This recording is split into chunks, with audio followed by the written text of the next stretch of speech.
Okay.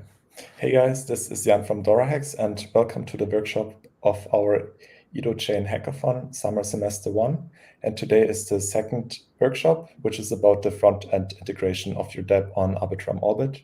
And before we start, let me give you some background of this hackathon. As the largest Web3 multi-chain developer incentive platform, it's an honor for DoraHacks to support the Edu Chain Hackathon Semester 1. We're looking forward to all the amazing projects building at this hackathon. And today we're very happy to have here Ankit and also Shelpa. They will do the workshop. So without further ado, let's welcome them to start. And for the audience, if you do have any questions during the presentation, feel free to drop them in the comment section and then later we can go through it. So once you're ready, feel free to go ahead.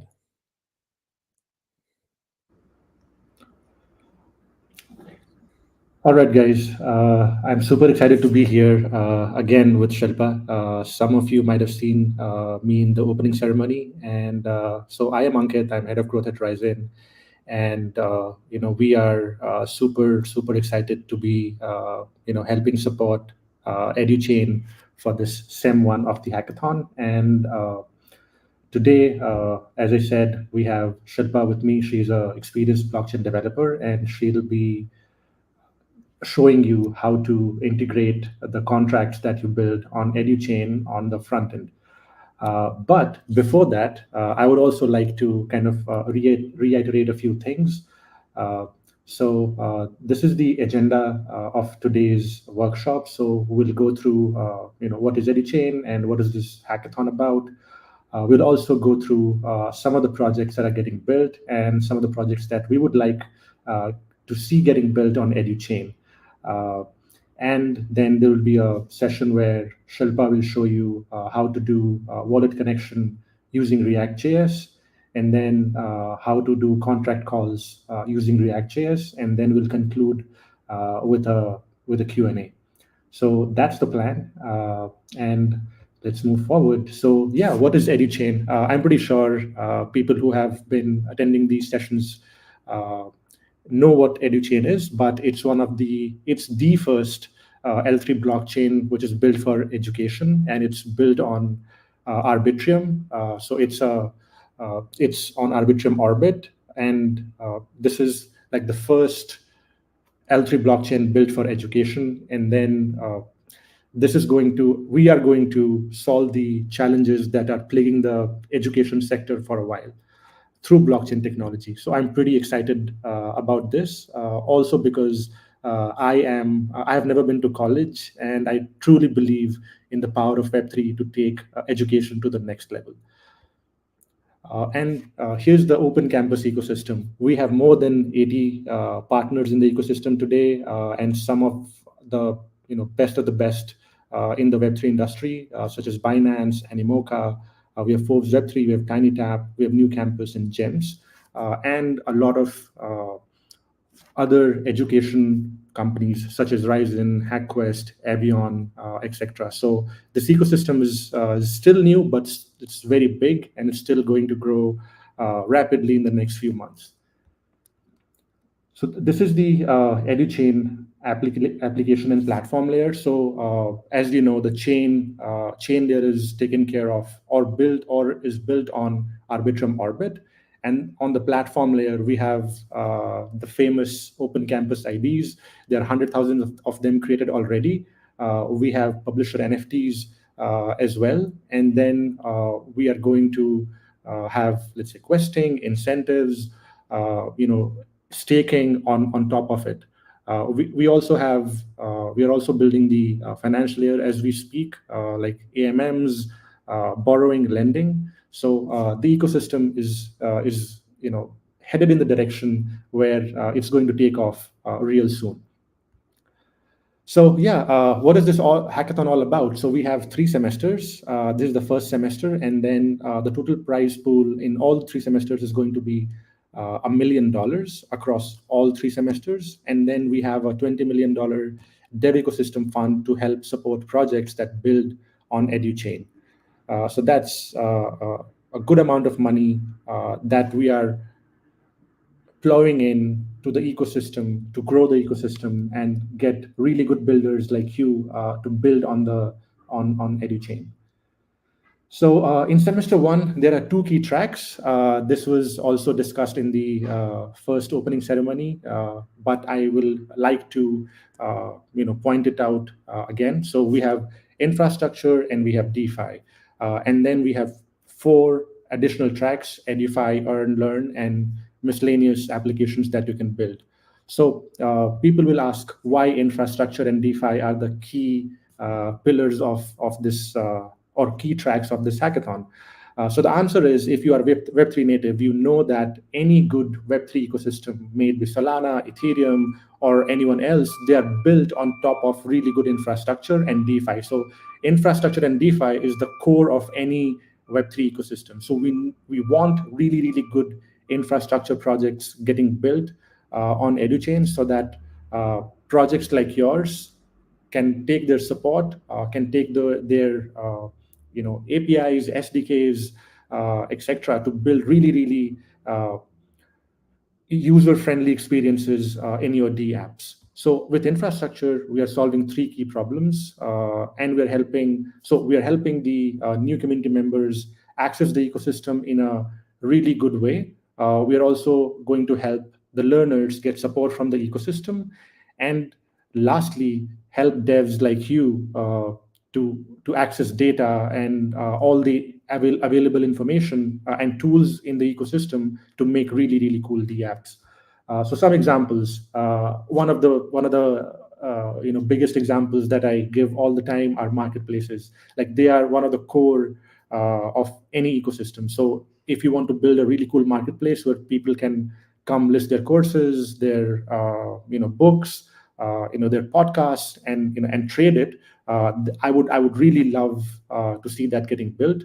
I would also love someone to build a really powerful query and indexing tool, because that is in blockchain, the speed is of the essence, and a lot of ecosystems struggle with that. So if someone builds a really cool querying and indexing tool, we would be super happy to support them in their journey. And then on top of it, I would love to see a reward mechanism getting built.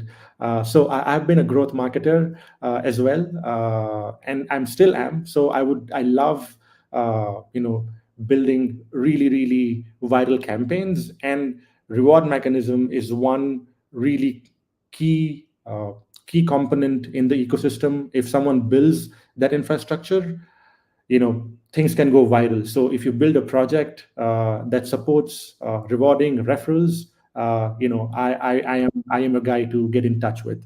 And lastly, block explorers. So block explorer, right, like Etherscan or BSC Scan.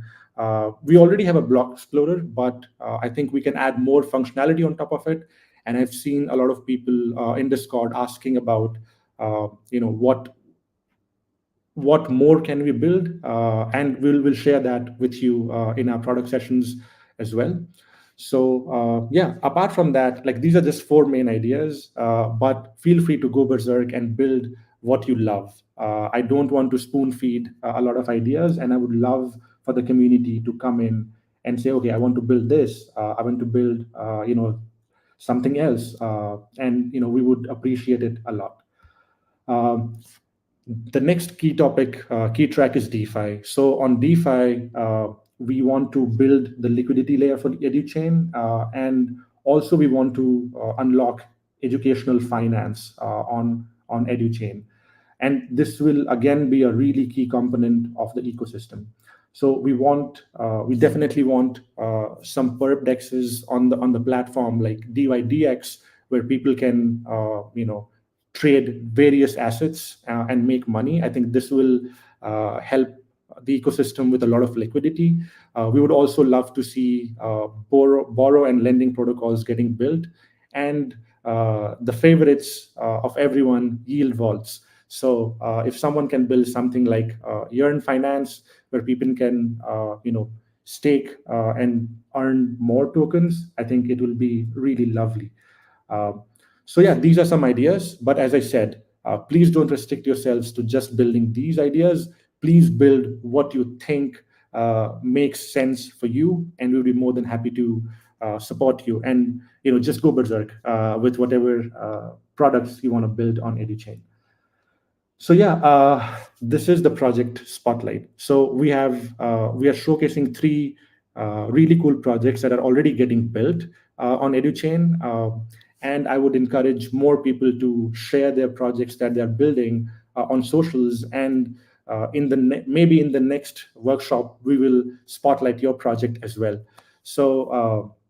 Alex is building, the infrastructure for invoice streaming on EduChain. So it's a pretty cool project. He has already, kind of built up the front end for it, and I think he will take it live really soon. So I'm pretty excited about Alex to build this. The second is a one-on-one mentorship application. So if you know of ADP List, it's a not-for-profit mentorship organization. So I would I would really love for this project to get really really big in the ecosystem. So Aryan is building this project, and on this project, people can come give mentorship, take mentorship, and exchange mutually beneficial services like ADP List. And I think mentorship is really really important. So for education, mentorship is at its core. So I think this is really one of the cool projects. And the next project is student performance visualizer D app. So this is getting built by Bhupendra, and this will help teachers and people look at students' performance in terms of like how many courses they have completed, what's their score, and it will help educators make more data-driven decisions. So these are like three really cool projects that are getting built on EduChain, and I would love to see even more really cool projects getting built. And as I said, these three projects we have not kind of put out in the ideas list, or we did not say, okay, build this. So these guys have built it, with their own experiences, with their own exposure, and I would love for you guys to do the same as well.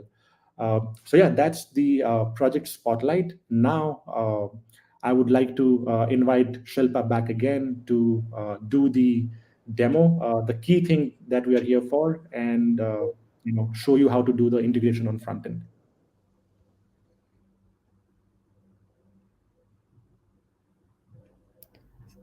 Okay.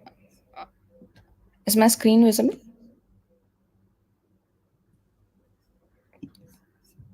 Yes. Yes, it is. Yeah. So let's start with the tools. So if we want to create anything first, we will need to see where we can check our explorer. So for our system, we have this link where you can go and check your account details, contract address, and other information at explorer. So this is something which is going to be very important for us, and we are going to use it more often. And to deploy the contract or to call any contract, we will need some faucets. So this is the link to get our test edu so that we can start building on our projects and deploy it on deploy it on EduChain. And we have this documentation. If you want to use Expressor system or Alexa, you can go and check that out. And we have some resources where you can start building on things when you need how to get started on open campus documentation. This is the documentation. You just go there. We have all the information related to solidity, contract creation and deployment. And if you want to know about more about open campus, these are the documentation. This link is you can see it is for Rust contract. So if you want to deploy your Rust contract, you can use this library and um, deploy your Rust contract on our chain as well. And there are other links as well if you want to build the Solidity smart contract. So these are also the links where you can go and check that out about more about the open campus and how can go and start deploying your projects on Arbitrum and Open Campus. So let's start with front-end development. So to create front-end development, I assume we have already deployed our Solidity contract, and once we have that, we can start building a React app. Once we have the app, we will be able to call the contract address. So to create a React app, this is the command which we can use. You can just change the project name, whatever name you want to put it for your project, and this will create you a React repository, which will install the basic React libraries, so and the basic page in app.js, where you can just go and start working on it and build on top of that. Once we create this project, we will need to go to this project library. So if we want to run anything or install anything, we will need to move to the project folder, and then we will be able to run it or install other libraries. To connect with MetaMask or any other wallet, we will need to install third party library. Here we are using Web3 library so that we can connect to MetaMask. And to install that, you just need to directly use this command, and you'll be able to install the Web3 library in your project. And once it's done, to run the React app, we can just run this command npm run start, and our application will be up. So we have created a React app, and I assume we already have a Solidity smart contract address which we can call. So once we have that, we will need to add the network to MetaMask. So you can click on this link, you can go to this link, and you will be able to find add to wallet button. You just click on it, and you will be able to add this in the MetaMask network. And once we have that network, we can connect to MetaMask, and this is how we create the Web3 instance, and we use Web3 for this, and this will create the instance, and this is how we are able to get the account address. If we need to show the address, or if you want to use the address, we can use this. Once we have connected to the MetaMask, we to call the contract, we will need to create the contract instance as well. So to do that, we will need contract address and ABI. So contract address, when we deploy the contract, we get the contract address in the deployment after the deployment is finished. So we will keep that contract address because we will need that to call it anywhere anytime. ABI we get when we compile the smart contract. So it's in the folder of our contract. I'll show you in the application as well where you can find that. These two things are important to call our smart contract. So to create the contract instance, we will need two things. This is how the sample ABI looks like. So what it contains is it's saying like it's a type of function. It can be event or any other thing. So we have created two functions. You can see one and two, and it's saying the type is function. The first name is increment. It doesn't have any input or any output. It's just do some instruction on the function, and it didn't return anything. It's just store the information in the contract. In retrieve, we don't need to give any input, but there is an output, and we will be able to get some integer as a result.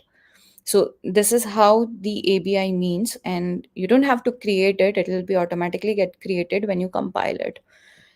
And then we need to create contract instance. To create contract instance, I've already told you, we will need ABI and contract address. Once we have this is how we create a contract instance using Web3 instance, which we already have created before. And we will store this contract instance in the contract parameter so that we can call it whenever we need in other functions as well. Here I have shown you the contract address which I have deployed, and you can go and check that out in the link as well to see how many times the function has been called and when it was created, and every information will be on chain. So There is no doubt as well. You can just go and cross check from there how many times the function is clicked or not clicked. And then once we have created a contract instance, we will need to call the functions which we have created. You have seen we have this retrieve function in ABI and increment function in ABI. So we will be able to call it. If we don't have this functions in ABI, then we won't be able to call it. So we will only be able to call the function which is are in the ABIs. This functions, so it is a get function. I'll show you the functions as well, but it is a get function, so it just read the function. And this, we don't need to pass anything or send anything, we just call this function. So method after the function name and then call, it will return you the values.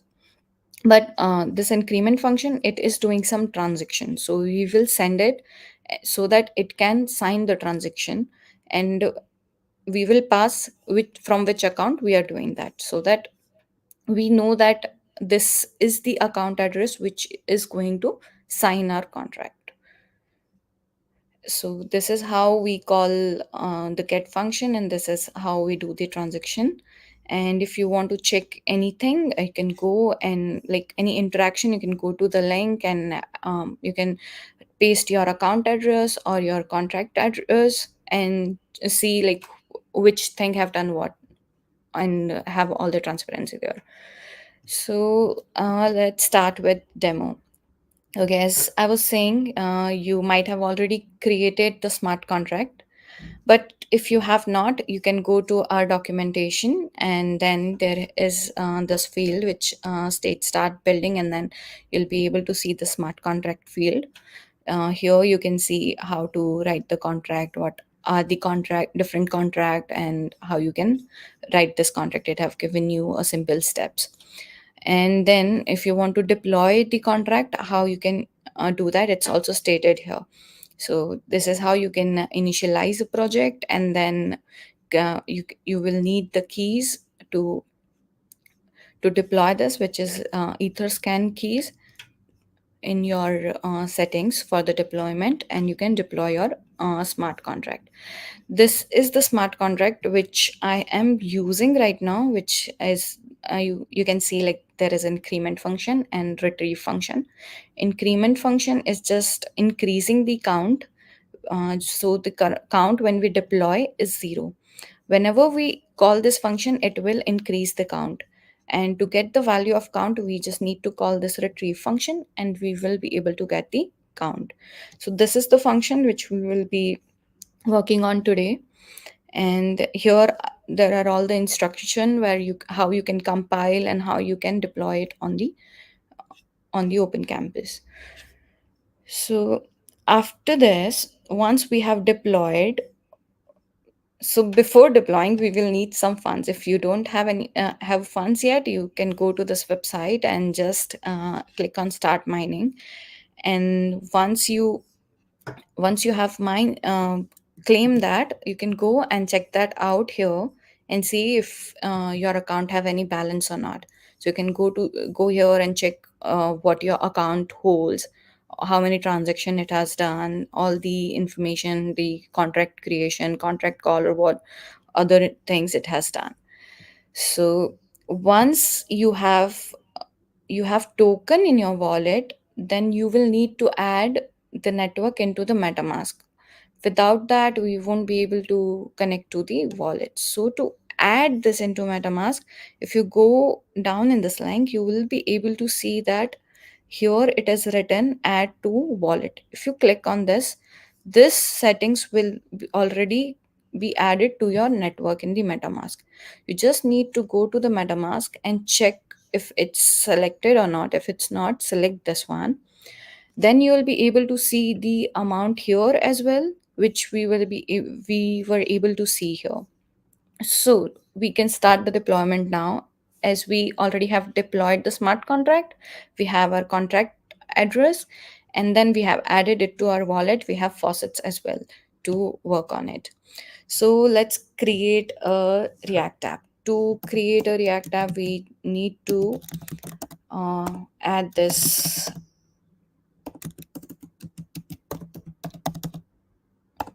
command. Once we run this command, it will create a React app which will hold all these folders. It's all, you can see it's already created package log.json and node modules. So it's already installed. Once we create that, we will need to go to the folder, as I have stated in the PPTs as well. We Once we go to folder, then only we'll be able to work on it. One remark here, could you maybe zoom in to make your font a bit bigger? I think it's like visible, but I think it could be also better if it's a bit bigger. Maybe with like Control plus.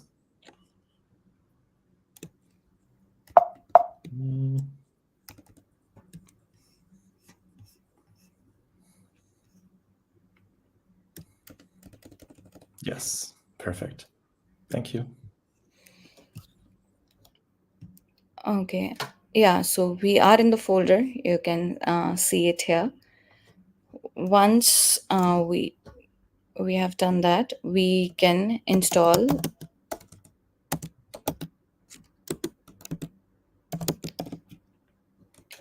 we need to do npm install n web3. So this will install the web3 library into our project. So let's move to the project. Let me show you the contract. So I've created this contract here in this folder. If you go to the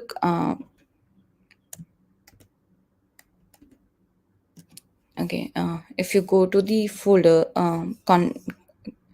controller.sol, you can see this is the contract I have created. Now we need ABI, and I'll show you where the ABI is. If you go to the source and then in contracts, and here you can find counter.json.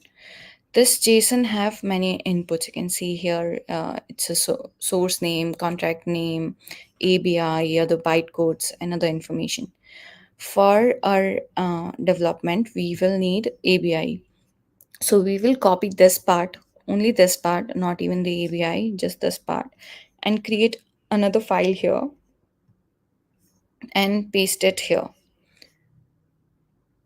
So we have contract ABI, which is in this folder so that we can access in app.js.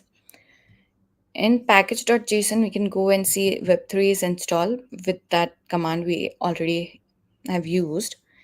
And then we come to this main application where we are doing the React development.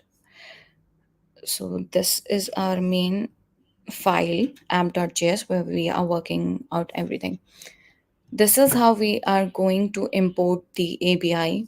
This is how I'm calling contract address. I have stored it in .env file. And this is how we connect wallet. To connect wallet, I have already shown you this part, which this part is connecting with the MetaMask. And this is how we are getting the account address. And once we have this web3 instance, we can create a contract instance. We have created the contract instance, then we will be able to call the contract. Here we have two functions, increment and fetch. So for increment, we are calling increment function from the ABI, and we are sending the account address. Once we increase the function, we are calling the fetch again so that it is updated and the count is updated every time. And the fetch counter is receiving the count, so it is just retrieve and the call of the count. I hope this is clear. If you have any doubt in the React part or any contract part, you can ping in the chat. So let me show you how we are calling the functions. So using npm run start, I'm running this application.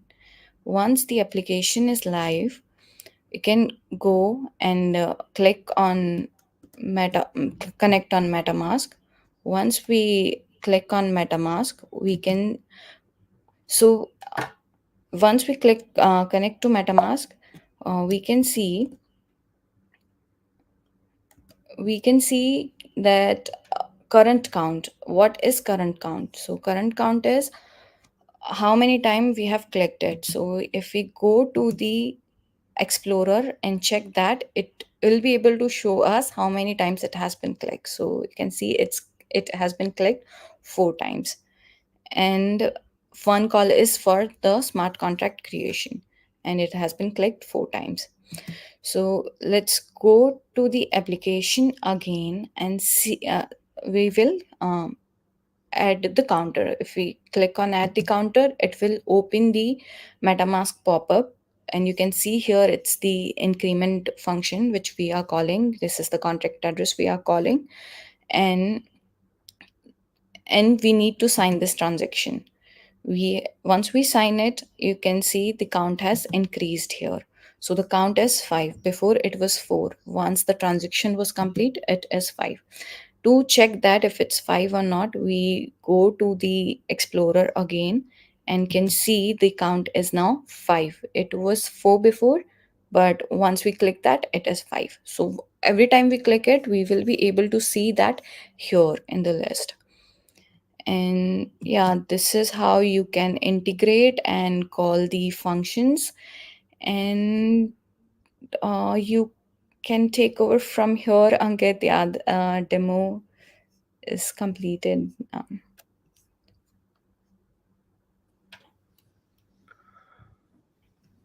All right. I think that was a really intense session, and I hope the developers who are seeing this enjoyed and kind of learned a bit about how can they do the integration on front end. And we also have a Q&A session in 5 to 10 minutes. So feel free to ping your questions here in the chat, and we'll be more than happy to answer that. What's next? So we have got another tech clinic on July 31st. It will be hosted by Arbitrum, and guys from Arbitrum will be here to help you solve your technical problems. So really excited about the next session as well, and feel free to join it and take as much learnings as you can from those sessions. So and join the Discord. We are very, very active on Discord. You can just go and see the activity there. We are always helping developers with their project ideas, with their technical queries. So please do that. And we have office hours happening every week. So I will be there. There will be technical experts there. Will, Shan, and the entire Edu Chain team will also be there for for a session that we're having tomorrow. So we are all there on Discord. We're also doing a lot of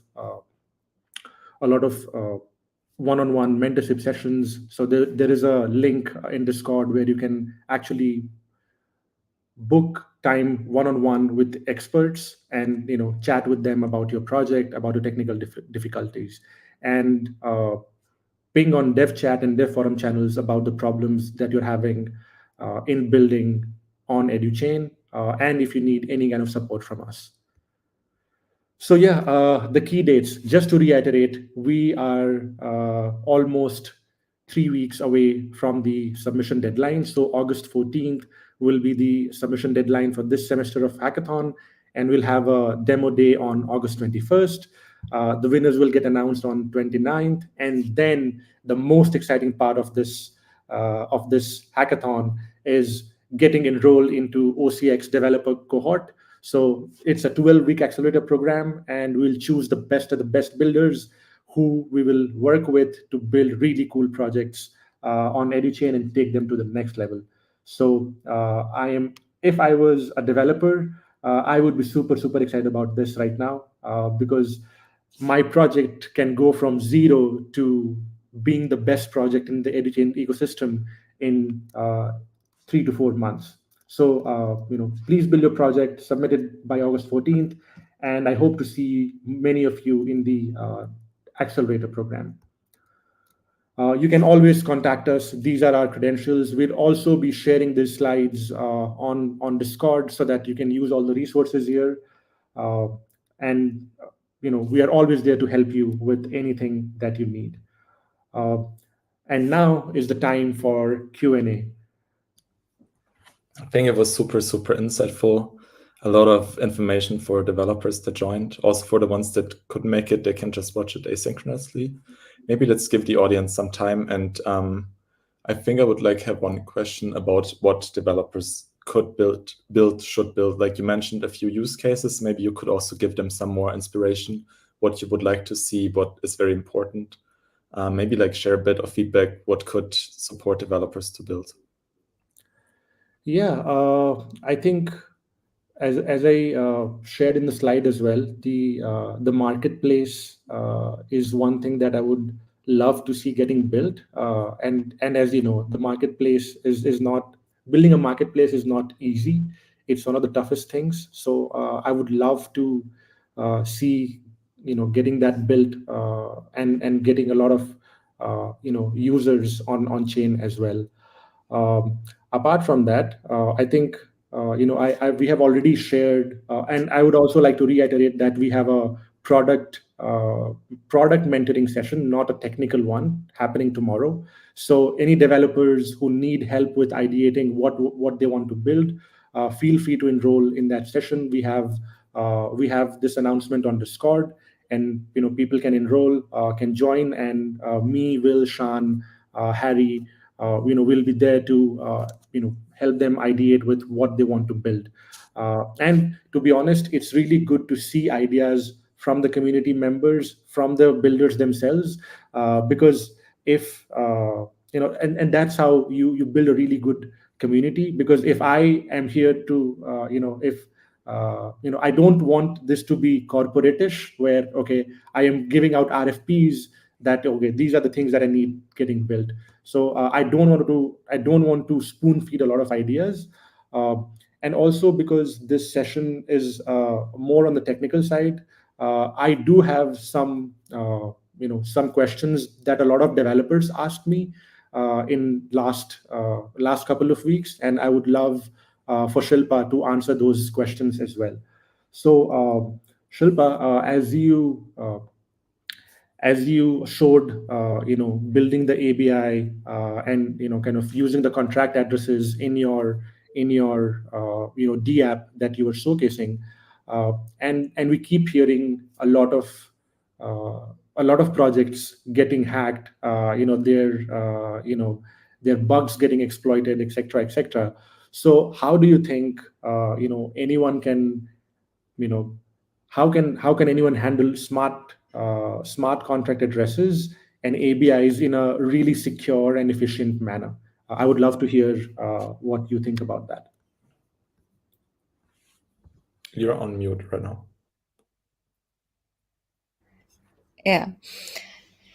So to so for storing any values, we usually store things in our .env. As a developer, we use .env fields, but we need to make sure like our mainnet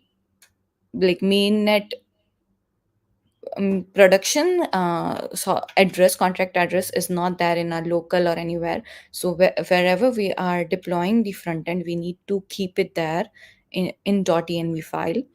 And for ABI, we can also do the same there. We can directly put the ABI in the place, like in the AWS or anywhere we are deploying, directly there, and then adding the path of that file in the env, and then calling that from the environment variable, like I have shown in our application as well, how I was storing process.env dot contract address and calling that to get the contract address from the application. Same we can do for the ABI. Right now I was importing it, but we can mention the path in .env and store that file, but not in our local, so that it'll be secure and no one will be able to hack it. Awesome. I think that's a really good advice. Yeah, and I think it would also make a lot of sense for us to kind of document this and share with the community on Discord so that they can follow the best practices of securing their smart contracts and ABIs. Another question.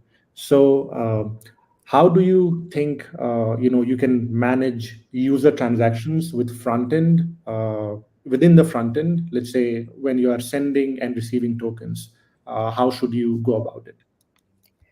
So if you are sending token and we have the amount in our smart contract, so if it's a payable contract, then we can add the value. So in send, we are sending the account address from, we can add the value and send the amount as well, write the amount which we need to pay in the contract.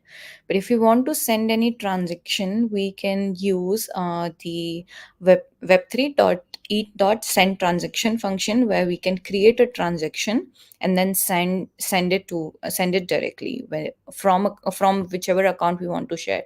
So if you want to transfer it from one account to another account, we don't need to create a contract for that. We can directly send it using send transaction and create a transaction like from which account to which account we are sending and what amount we need to send. So yeah, we can use the function directly for that. Got it. Got it. Yeah, another. Okay, this is my last question from the set of questions that I had from the developers that I've been speaking with. So, you showed the interaction with MetaMask, using MetaMask. Now, if I want to integrate another wallet, let's say Trust Wallet or Coinbase Wallet into the application, how do we go about doing that? Yeah, so we can use wallet connect, which gives us option to integrate different wallets as well. So there are different SDKs. We can use Coinbase SDK or wallet connect SDK, or we can use wagmi library, where we can integrate the wallets which we want to use. So when clicking on connect, it will give you the options based on which SDK we are using and how we have configured, and we can call the another wallets or other wallets whichever we want. Understood. Understood. Awesome. I think that's another good idea. Maybe someone from the developers who are building for the hackathon can record a video about this and share in Discord that okay, I did a integration with Trust Wallet. So yeah, I think that will be really really awesome. All right, Jan, do we have any questions? I Any more think questions? for now that would be it. I would suggest that like all the hackers, participants, developers join the Open Campus Discord and ask questions over there. Is there anything else you would like to mention, Shilpa or Ankit? No, I think I'm good. I would love to see more of the developers asking more questions in Discord, as you said. So let's get into Discord and make a lot of conversations there. Sounds very good. Here's also like the Discord link. It's in the description as well. So if there's like nothing else, we can wrap it up, I would say. Yeah. There will be another workshop, which is next week on Wednesday as well, which is about the office hours. So if you haven't subscribed to any of our channels, feel free to do so to not miss out on the next workshop. I think it was very insightful, very good to understand more about how to use like React.js, how to integrate with a front end, and so forth. So on my side, I would like to thank you both for your time and for your input, and see you next time. Yeah, thanks. It was really awesome. Bye. Right. Bye-bye.